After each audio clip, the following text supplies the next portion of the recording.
Feche seus olhos, vamos orar.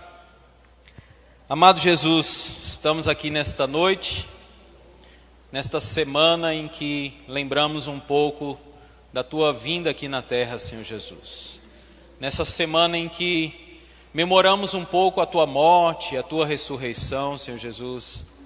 Queremos nessa noite que as palavras desse livro, que é vivo, Senhor, que é eficaz para penetrar a nossa alma, Senhor, realmente penetre o nosso interior, enriqueça a nossa fé, fortaleça os nossos pés, os nossos joelhos, Senhor Jesus, para continuar essa caminhada em conhecer ao Senhor, em ir até o alvo que é estar cada vez mais parecidos com o Senhor. Obrigado por essa oportunidade, obrigado pelos meus irmãos, enriqueça as nossas vidas agora pela ministração da Tua palavra, em nome de Jesus. Amém. Eu queria que você abrisse a sua Bíblia na carta de Pedro, 1 Pedro, capítulo 1.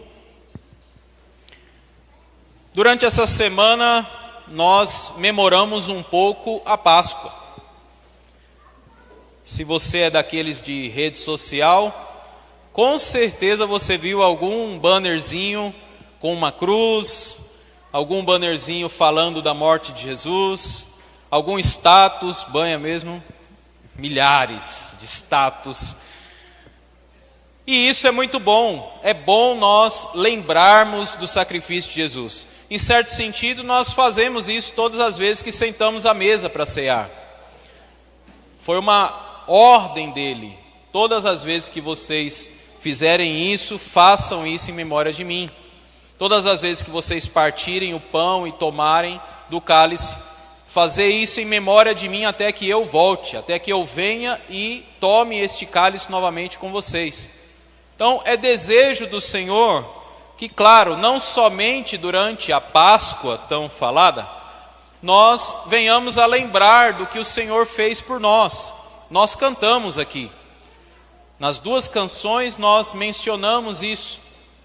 Na canção que se fala de Filipenses 2, que foi a última, é todo um decorrer do que Jesus fez. Ele alcançou uma glória acima de todo nome, mas ela teve um preço muito alto e foi um preço de cruz. Ele se humilhou, ele desceu e morreu por causa de mim e de você. Essa é a nossa Páscoa. E falar sobre a Páscoa, falar sobre sacrifício, é algo muito bom.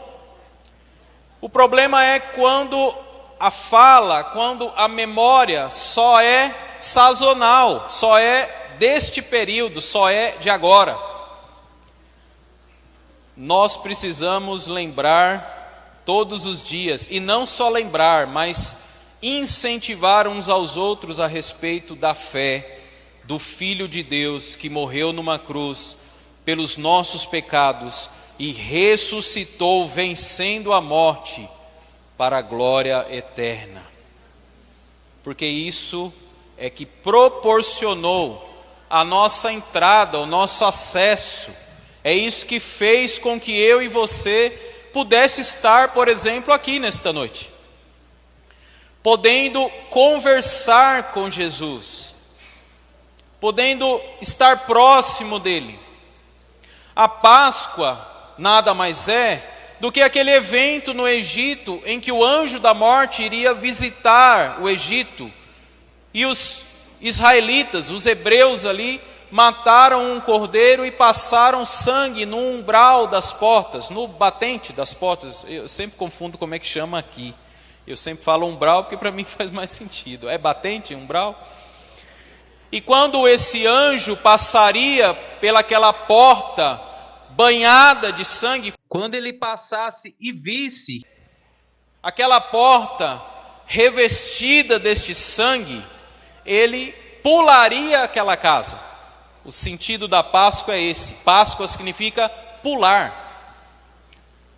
Só que nós sabemos muito bem que Jesus é a nossa Páscoa, ou o sentido real da Páscoa é Ele. Porque Ele é o Cordeiro que tira o pecado do mundo, como disse João. E o que nós fazemos com este sacrifício de Jesus?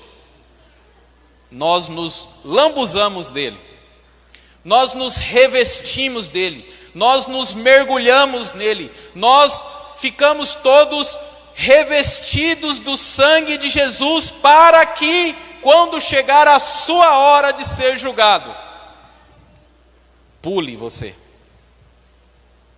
Amém? Só que o sentido da Páscoa não é só esse.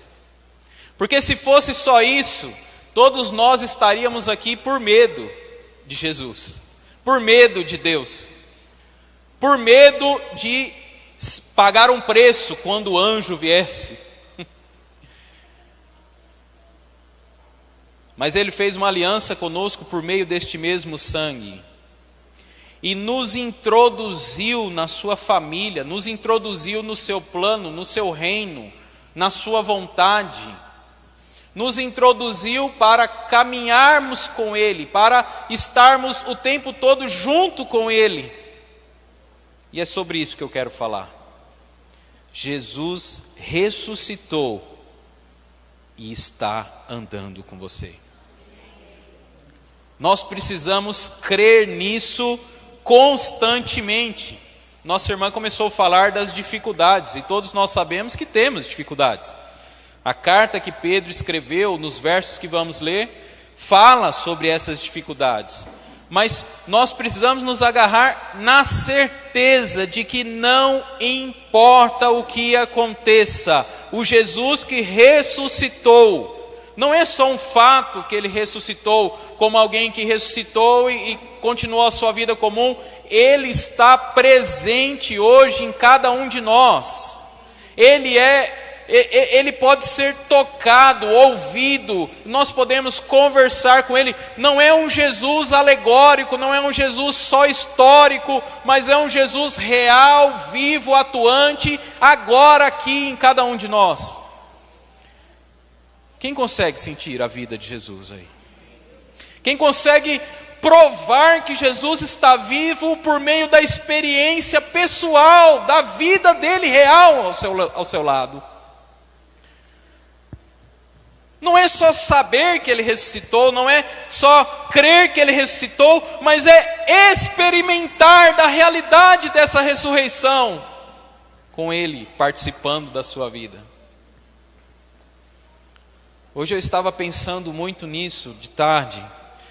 Eu já tenho uns 15 dias que eu estou meditando nesse texto, e eu estava pensando muito, passei a tarde lendo e orando e buscando. Em alguns momentos me emocionei bastante. Irmãos, nós não desfrutamos do Jesus vivo que está comigo. Nós não desfrutamos dele. Quando Ele estava vivo, antes da sua morte, caminhando pela terra, as pessoas ficavam desesperadas para estar do lado dele. As pessoas não o deixavam em paz. Você percebeu que Jesus dificilmente ficou sozinho? Você percebeu que Jesus, aonde Ele saía, era quase insuportável. Se você observar, chega momentos em que os discípulos não estão tendo tempo nem para comer. Por quê? Porque Jesus fazia tantos benefícios para as pessoas, que as pessoas não pensavam em outra coisa. Este homem está aqui, ele é poderoso, ele pode abençoar minha vida, ele pode fazer algo por mim, eu vou atrás dele. Eu vou encontrar com ele. Eu vou, nem que seja, tocar nele. Só que hoje, em um contexto muito melhor, considero eu, porque lá era um tempo bem difícil até de se crer nesse Jesus que estava ali andando. Nós temos um benefício muito maior, porque esse Jesus, Ele abriu as portas para que eu e você pudesse participar então deste plano, e não somente isso, Ele fez com que, Ele foi para que o Espírito Santo habitasse dentro de nós, o Espírito dele descesse sobre nós e fizesse morada em nós. E isso não é qualquer coisa. Porque se antes as pessoas precisam sair de vários lugares de Israel para ir atrás desse Jesus, hoje, feche os seus olhos e converse com Ele a hora que você quiser. Ele está aí. Em que hora que Ele vai embora? Ele não vai. Ele está aí. Em todos os momentos Ele está aí. E essa é a maior vida, essa é a maior prova de vida dele. É que Ele está aí, Ele é acessível, você pode tocar. Alguém crê nisso? Então, enquanto alguns entram na ideia de fazer um sacrifício em memória, as pessoas, a tradição católica de se abster de carne, comer só peixe, ou até mesmo dos muitos chocolates, enquanto uns estão preocupados com isso, com essa ideia de memorar por meio de uma ação qualquer, uma ação comum, que para muitos não tem nem significado real, volto a dizer, é algo sazonal, é algo temporário. A segunda-feira, amanhã amanhece, ninguém mais lembra de Páscoa, a não ser que chegue o ano seguinte. Nós não somos estes. Nós não somos os que esquecem do Senhor. Nós somos os que estão apegados à verdade da vida dele, presente em cada um de nós. Amém? Glória a Deus. Eu queria ler com você a partir do verso 3.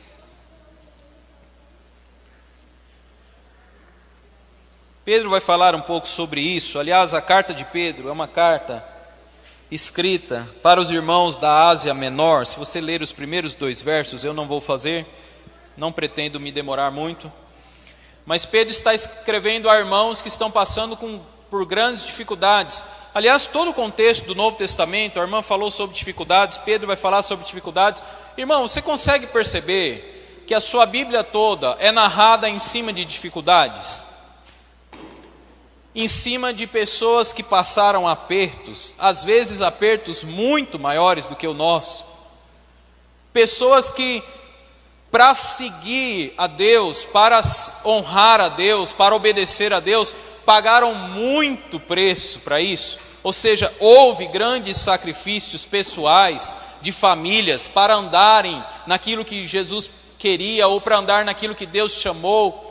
Toda a história, toda a narrativa bíblica, ela não é uma narrativa de que não, vai dar tudo certo. Não, é uma narrativa que envolve sacrifício. Fala sobre sacrifício do início ao fim das Escrituras. Então nós precisamos nos acostumar a viver no meio de tempos assim, tempestuosos, a viver no meio de dificuldades. Porque nós não somos daqui, porque nós não somos desse sistema, não pertencemos a esse mundo desta forma como ele está, porque nós não somos benquistos aqui, nós não somos pessoas agradáveis ao mundo e não podemos ser. Paulo está escrevendo, e se você observar, ele chama os irmãos no verso 1 de peregrinos, ou qual outra versão você tem aí? Forasteiros. Você se sente um forasteiro? Porque toda a nossa esperança não está baseado aqui, e é sobre isso que Paulo vai falar. Paulo escreve a irmãos que estão passando dificuldades, perseguição, eles estão em um contexto sendo colocados de lado, sendo considerados esquisitos. Dá uma folhada na sua Bíblia até o capítulo 4.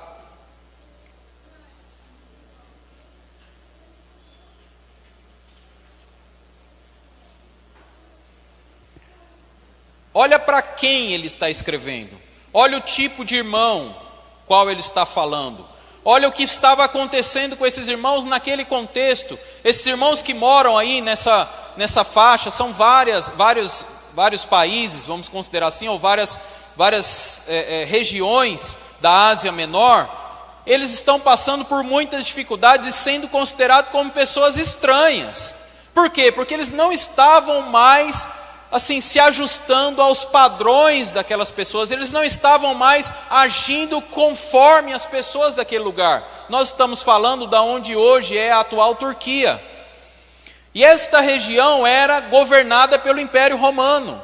E o Império Romano tinha várias práticas terríveis de idolatria, práticas de questões sexuais terríveis. E esses irmãos resolveram se abster disso. Olha só, verso 3.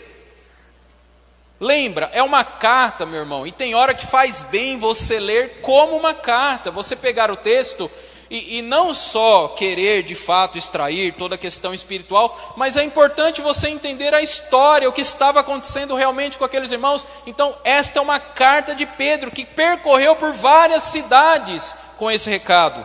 E ele diz no verso 3 do capítulo 4: no passado vocês gastaram tempo suficiente, o que agrada aos pagãos. Naquele tempo vocês viviam em libertinagem, na sensualidade, nas bebedeiras, orgias e farras, e na idolatria repugnante. Percebe o contexto?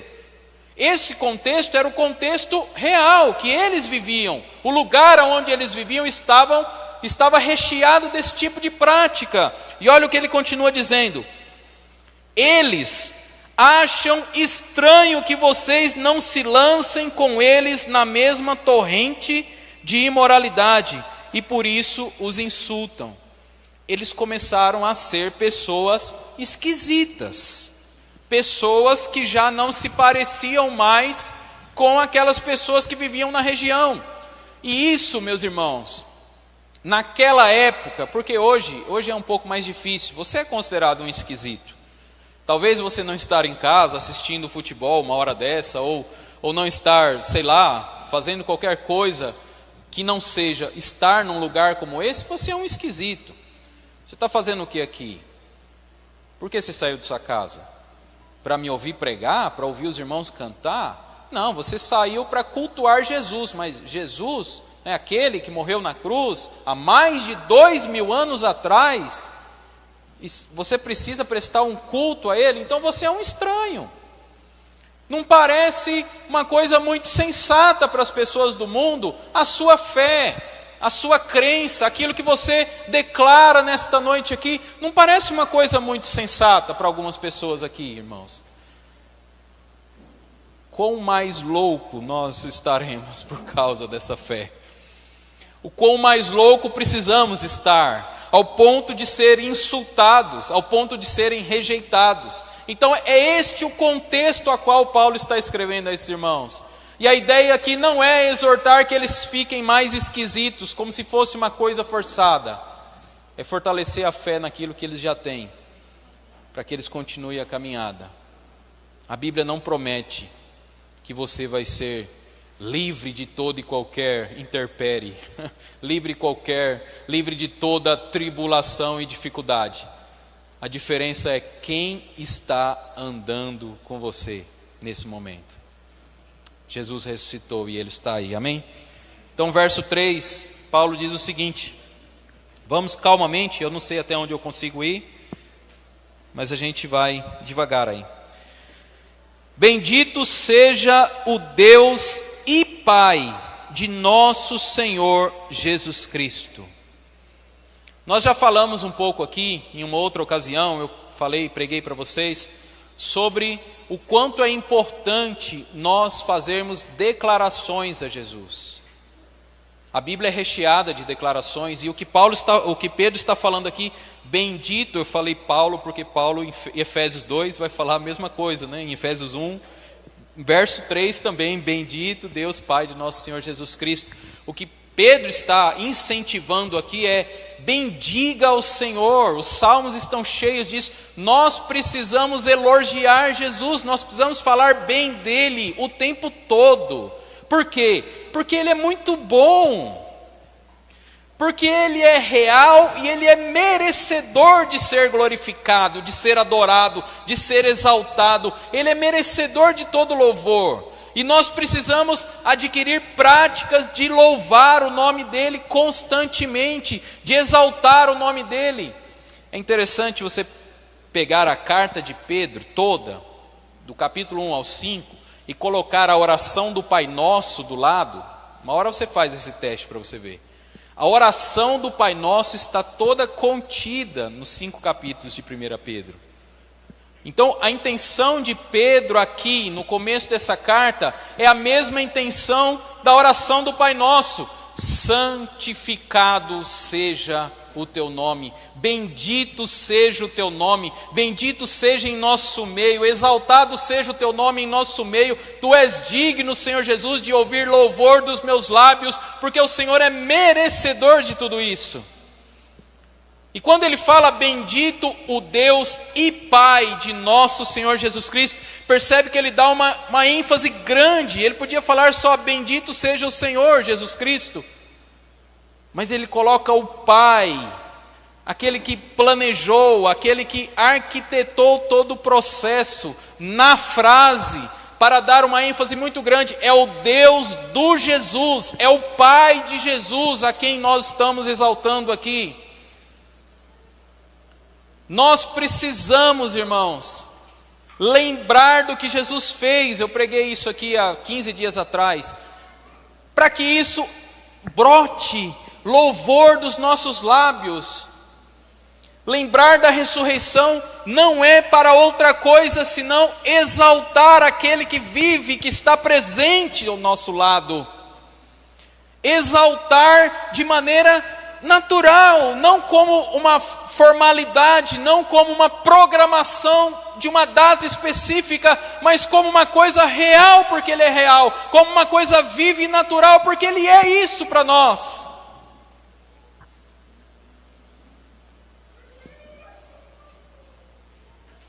Pedro vai começar a nos dar motivos para isso aqui,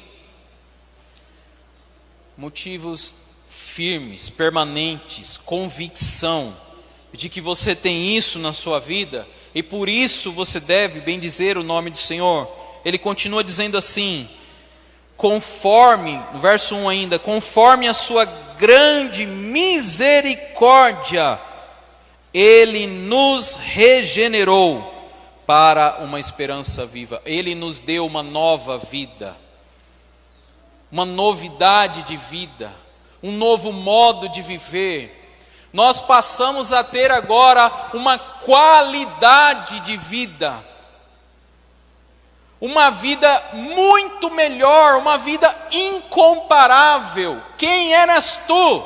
Quem era eu? Quem era você antes de conhecer a Jesus? Quem era você? O que você merecia antes de conhecer a Jesus? Antes do umbral das suas portas receberem o sangue dele? Mas a sua infinita, grandiosa, maravilhosa misericórdia chegou até nós. E esta palavra misericórdia não é pena. Nós não devemos ter pena. Pena quem tem a galinha. A palavra misericórdia, ela deriva de uma ação de uma compaixão participativa. Jesus não só olhou como você estava, na situação que você estava, Ele não só olhou para você e ficou com pena de você, Ele falou, eu vou me entregar por causa dessa pessoa. Eu vou envolver a minha vida toda por causa dessa pessoa. Eu vou derramar até a última gota de sangue necessária por causa dessa pessoa. Isso é o ato de misericórdia. Jesus não tem pena de você, meu irmão. Ele te ama de uma maneira incompreensível a nós. E por isso Ele é bendito. Por isso Ele deve ser exaltado e glorificado. A obra dele, meus irmãos, é de uma misericórdia abundante, de um envolvimento da vida dele com a nossa, muito grande. E essa nova vida, ela está alicerçada em algo real, do dia a dia. Quando ele fala sobre uma esperança viva, ele está falando de uma esperança que se move, que atua, que realmente participa. Ele está falando que essa esperança, ela vive conosco, ela atua dentro de nós, ela modifica o nosso interior, essa esperança age em nós. Porque todas as vezes em que eu fixo os meus pensamentos nessa esperança, coisas acontecem em mim. Coisas acontecem ao meu redor, ou seja, essa esperança é poderosa, ela é eficaz para transformar, ela tem vida, ela age. E ela está baseada, continuando o verso, na ressurreição de Jesus, por meio da ressurreição de Jesus Cristo dentre os mortos. Esse é o sentido real de lembrarmos da ressurreição. Quantas coisas você conquistou por causa da ressurreição? Quantas coisas foram liberadas para a sua vida por causa da ressurreição? Se você ir para 1 Coríntios 15, quando Paulo vai falar sobre ressurreição, sobre crer na ressurreição, na nossa ressurreição, no último dia. Porque existiam alguns saduceus que não criam na ressurreição. Paulo começa a orientar os irmãos que não faz sentido não crer na ressurreição. Porque se Jesus não ressuscitou, tudo isso que a gente está fazendo aqui, meus irmãos, esse culto, essa ocupação dessas tantas pessoas que vieram estar aqui, dos instrumentos, essa palavra, essa escritura, os louvores, tudo que nós estamos fazendo aqui, se Jesus não está vivo, se Jesus não está aqui ouvindo agora tudo isso, se Ele não está participando agora desse culto, recebendo a adoração desse culto, tudo isso é vão, é banal, é desnecessário, é como se nós estivéssemos fazendo um tributo a quem morreu. Não. Nós estamos aqui nessa noite, persistimos em cada uma dessas noites com um culto em honra ao nome do Senhor Jesus, porque nós pregamos o Jesus ressurreto, o Jesus que venceu, o Jesus que não se submeteu à morte, quebrou os grilhões, quebrou tudo que tinha, rompeu com isso e está vivo hoje aqui em nosso meio, ouvindo este culto e sendo honrado pelos lábios de todos os irmãos. Amém? Glória a Deus. Além dessa regeneração, dessa nova vida, porque você pode se contentar simplesmente com isso, em só ser salvo, em só receber essa nova vida, em só o anjo da morte pular a sua casa. Você pode. Só que depois que o anjo da morte pulou a casa, os eventos que aconteceram foram sair do Egito e ir para a terra prometida. Lembra disso? Essa é a história do êxodo, do Egito, da Páscoa. Então Ele nos convidou a não só nos livrarmos da morte eterna, mas Ele nos convidou a receber uma herança. Continue comigo no texto. Verso 4 diz o seguinte: Ele nos regenerou para uma herança que jamais pode perecer, macular-se ou perder o seu valor. Herança guardada no céu para vocês. Vamos com calma. Primeira parte que você deve notar é que Pedro, toda hora eu vou para falar Paulo, porque a linguagem é muito de Paulo, mas tudo bem, mas é Pedro, porque Pedro, perceba que ele usa 3 adjetivos para esta herança. Pedro, que coisa desnecessária, né? Assim, inculta aí, né?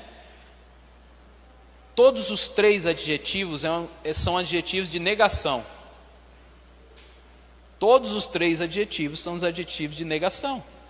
É uma retórica diferente que Pedro está usando, porque ele poderia falar, porque Ele nos trouxe, ou Ele nos deu para uma herança gloriosa, para uma herança maravilhosa, para uma herança linda, para uma herança exuberante, para uma herança eterna, mas ele usa adjetivos de negação: incorruptível, imaculado, e não pode perder o seu valor.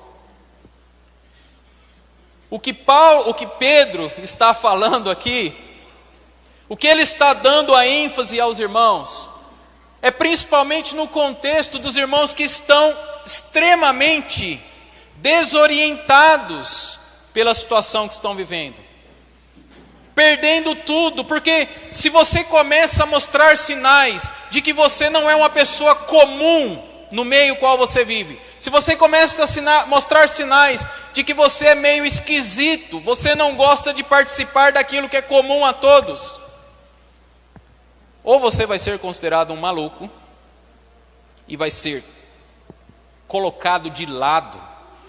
Serugue, não vamos chamar Serugue não, Serugue é meio esquisito assim, ele fica andando com Bíblia, sei lá. Ou eles vão perseguir você até a morte. Você conhece alguém que foi assim? Porque Jesus, ou ele era um louco para aquelas pessoas da época a qual ele viveu. Você, o filho do carpinteiro, quem é você, cara, para você estar falando uma coisa dessa? Ou ele é perseguido até a morte. Se torna uma situação insuportável para aqueles que estão vivenciando aquilo. Então Pedro está falando a essas pessoas, e para essas pessoas muitas coisas começaram a se perder. Pedro está falando, vocês estão firmes sobre algo que não pode se corromper. Incorruptível é a herança dada por Deus a vocês. Nada pode fazer isso mudar. É uma certeza que Deus está nos dando nas palavras do apóstolo Pedro. Incorruptível, não se corrompe, não muda, não tem tempo, ela permanece como está. E eu posso me apegar a ela, não importa o que eu perca nesta vida, não importa o que se corrompa ao meu redor, não importa o que o tempo trague ao meu redor, a minha herança é eterna e garantida pelo meu Deus. Mas ela não é só isso, porque ela é imaculada. O que significa imaculada? Ela não mancha, ela não sofre alguma alteração, ela não pode mudar o modo como ela é. Então eu posso me apegar tendo a certeza que não haverá nenhuma mancha, nada irá afetá-la diretamente para que ela venha a mudar. E não somente isso, ela não perde o seu valor. Meus irmãos, o céu não perde o seu valor. O céu não se desgasta com o tempo. O céu não existe ladrões. No céu não existe nada que interfira na sua essência. O céu não muda. Aquilo pelo qual o Senhor regenerou a sua vida, aquilo pelo qual Ele convidou você a participar como uma herança incorruptível, não irá mudar, está garantido, selado pelo que Jesus fez na cruz. Esse texto é um texto que nós precisamos nos apegar firmemente, para que todas as horas que você venha a duvidar, a ter questionamentos, será? Ele está dizendo para você, tenha certeza, é o que o texto diz. Continuando, o texto também nos diz que esta herança não está guardada por nenhum homem, ela está guardada nos céus, até que nós venhamos a obtê-la. E ele continua dizendo o seguinte, verso 5: guardada no céu para vocês, que mediante a fé são protegidos pelo poder de Deus, até chegar à salvação, prestes a ser revelada no último tempo. Então, o que mostra que Jesus ressuscitou e que está presente nas nossas vidas e que está atuando nas nossas vidas, é o fato de que Ele está nos protegendo, nos guardando, Ele está conosco o tempo todo, protegendo até que alcancemos essa salvação. A sua fé, meu irmão, ela não é um mérito seu para alcançar essa salvação. A fé não é um mérito, a fé é um instrumento pelo qual você chega à salvação. Nós não podemos chegar diante de Deus e apresentar a fé como se fosse algo meu para receber a salvação. A fé que Ele nos deu, que Ele colocou dentro de nós, é um instrumento pelo qual Ele nos guarda, nos protege e nos mantém firmes até essa salvação. Eu não gosto de pensar em um Deus que te toca e vai embora, em um Deus que mexe com você e agora você que se vire com o que você vai fazer com isso. Eu gosto de pensar num Deus que pegou nas minhas mãos porque eu não sabia levantar. Eu gosto de pensar num Deus que eu estava morto e Ele me ressuscitou, mas Ele não me abandonou. Se eu largar dele um segundo, eu caio. Eu deslizo, eu patino, eu volto para o lodo do qual eu estava. Eu dependo totalmente deste Deus para manter a minha fé ativa, viva, atuante. Senão eu morro. Não sou eu que me mantenho de pé. Pelas forças das minhas pernas, eu volto a cair. Ele me mantém de pé. Por que você vai amanhecer amanhã crendo em Jesus? Você já percebeu que você amanhece no dia seguinte e você não precisa fazer um grande esforço para crer em Jesus ou para perceber que você ainda crê em Jesus? Você já percebeu isso? Que é muito diferente a questão da fé dentro de nós. Não é algo instável.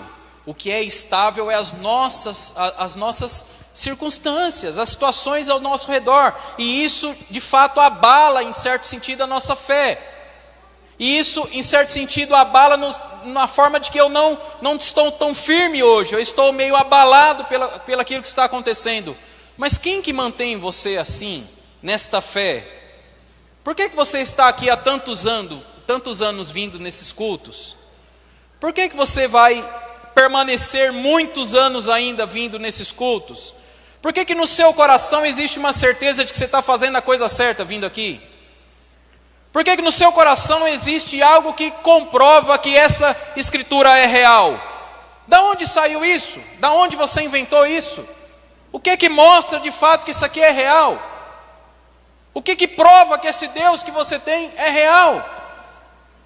Quem trouxe essa concepção a você? Como foi que a sua mente passou a crer nisso? Como foi que o seu coração passou a desejar esse Deus? Porque tem horas que fica assim, esquisito de a gente pensar que fomos nós.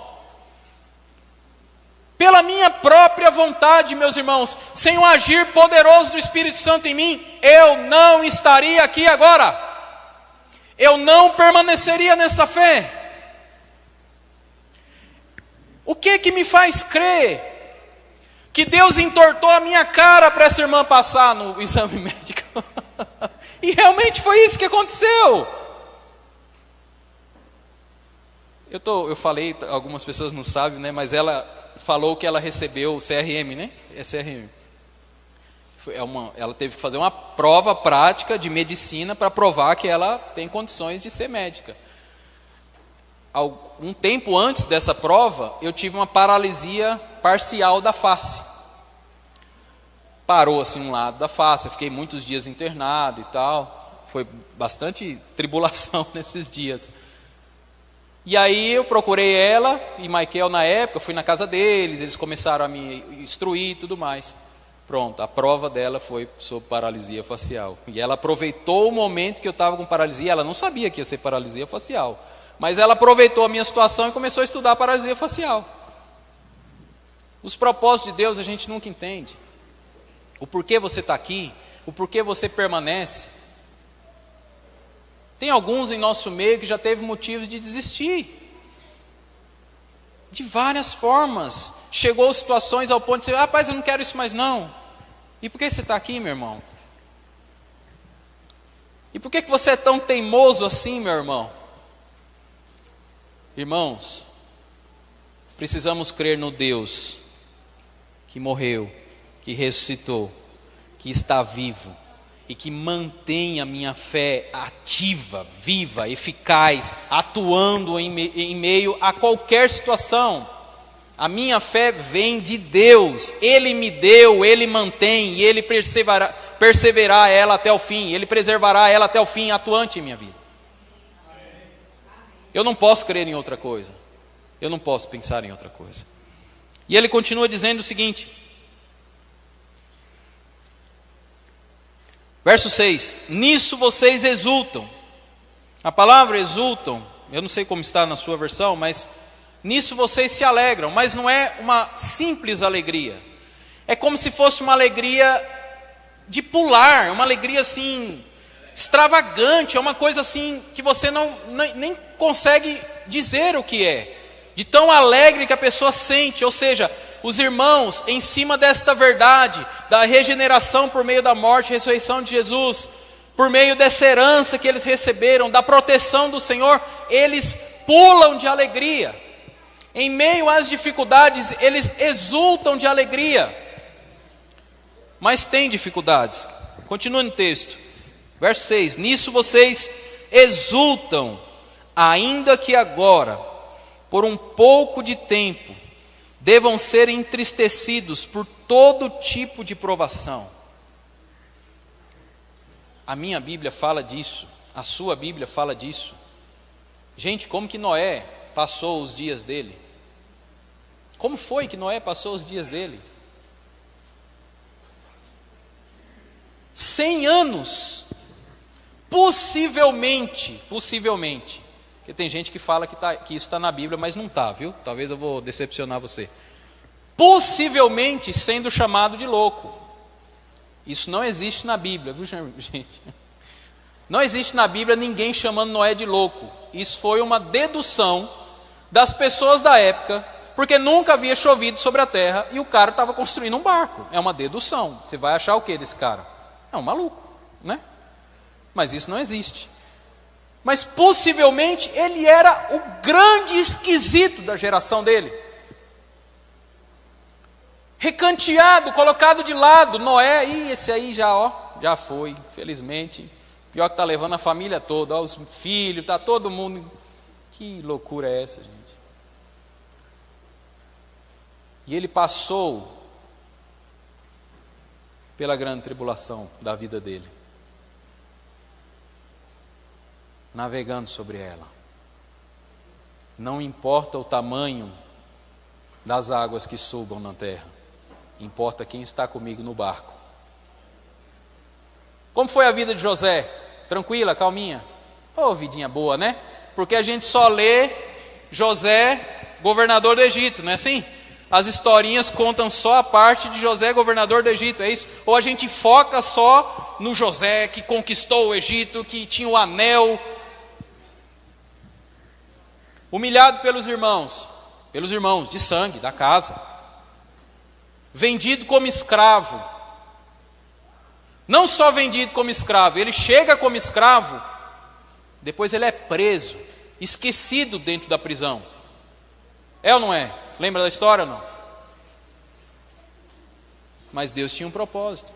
Se vocês lembrarem bem a cena, quando o pai morre, Jacó morreu. Os irmãos agora ficam morrendo de medo, porque pensam que José vai vingar aquilo que eles fizeram para ele. Lembra dessa cena? E os irmãos chegam para José e inventam uma história para José não fazer nada com os irmãos. Você lembra que José falou?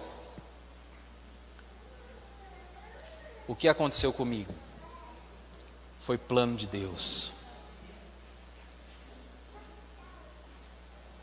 O que foi que aconteceu com Davi? Davi era o prometido, o escolhido, o ungido por Samuel. Aí foi tudo tranquilo, né? Desde o dia que ele foi ungido, foi tudo uma paz tremenda, foi? Servindo ao rei da época, ele ungido como rei. E o rei detestando aquele moleque do lado dele. Perseguição, fúria. tempo todo correndo risco de morte, fugindo o tempo todo. Ah, mas quando ele foi rei, ficou tudo tranquilo. Foi? Foi tudo na santa paz. Pensa uma paz, um reinado tranquilo. Guerra. Homem sanguinário.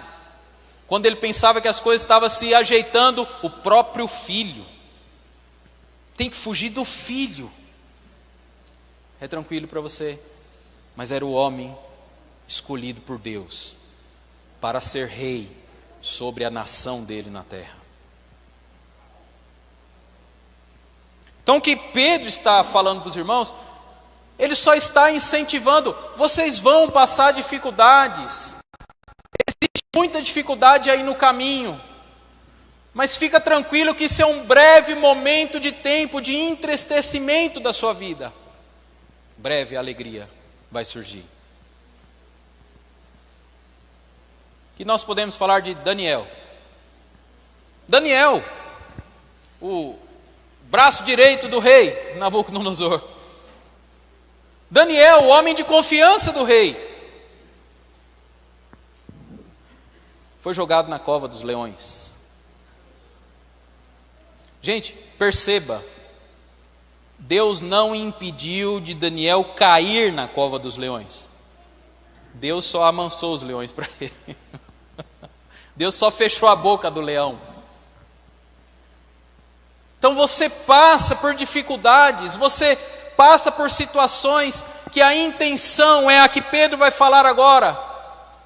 Você está passando por algo que vai fazer com que sua fé cresça, que sua fé seja mais abundante. Porque quando Daniel saiu da cova dos leões, eu tenho certeza que a confiança dele no Deus que ele serve é grande. Que nós precisamos crer no Jesus que está vivo ao nosso lado. Esquente a fornalha quantas vezes for. O Jesus diz, eu entro junto. Eu entro junto com quem for. E foi por meio desta ação que o rei reconheceu que Deus era Deus. Porque 4 homens estavam dentro da fornalha. Uma fornalha ardente. Saíram ilesos dela. Quantos outros a gente podia citar aqui, meus irmãos? A Bíblia está repleta disso. Pegue a vida de todos os apóstolos, pegue a vida do próprio Jesus. Nós não estamos aqui por brincadeira. A ressurreição não foi um fato assim legalzinho para se lembrar à toa. A vida que surgiu da ressurreição, a vida que Ele derramou sobre nós, a vida pela qual você está vivendo hoje, não é nada assim pequeno. Nós precisamos bendizer o nome do Senhor por causa disso, exaltar o nome dEle por causa disso. Pedro continua dizendo o seguinte para encerrar. Verso 7. Assim acontece, para que fique provado ou comprovado que a fé que vocês têm, muito mais valiosa do que o ouro que perece. Lembra, a nossa herança é incorruptível. A nossa fé não pode ser abalada por nada neste mundo, porque ela é mais preciosa do que o ouro que passa, do que o ouro que fica. Muito mais preciosa do que o ouro que perece, mesmo que refinado pelo fogo, é genuína e resultará em louvor, glória e honra quando Jesus Cristo for revelado. Nós estamos sendo refinados. A vida que o Senhor nos deu é uma vida prática, útil, real. O convite de Jesus para nós é algo que dá para viver. Nós não estamos aqui pregando dificuldades, nós estamos pregando o Jesus ressurreto na vida de cada um, capaz de transformar qualquer situação. Você está sentindo Jesus com você? Jesus ressuscitou para você? Jesus está vivo aí na sua vida?